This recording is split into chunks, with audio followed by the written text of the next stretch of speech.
দক্ষিণ ভারতে একটা মন্দির আছে, মীনাক্ষী মন্দির। ভীষণ সুন্দর কারুকাজ করা এই মন্দিরটা। তো এই মন্দিরের একটা গল্প আছে, আজকে আমি সেটা বলি। এই মন্দিরের যিনি আর কি মানে অধিষ্ঠাত্রী দেবী, তার 3টি স্তন।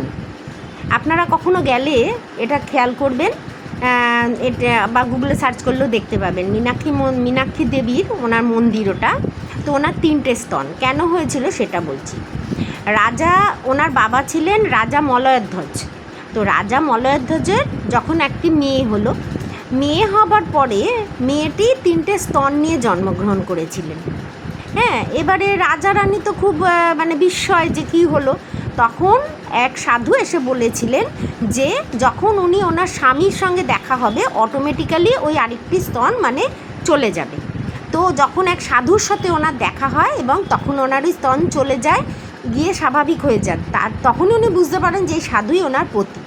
যাই হোক, এরপরে অনেক ঘটনার মধ্যে দিয়ে তারপরে ওনার নামে এক মন্দির ওখানে প্রতিষ্ঠা করা হয়, সেটা মীনাক্ষী মন্দির নামে খ্যাত। তো আপনারা যাবেন, দেখে আসবেন।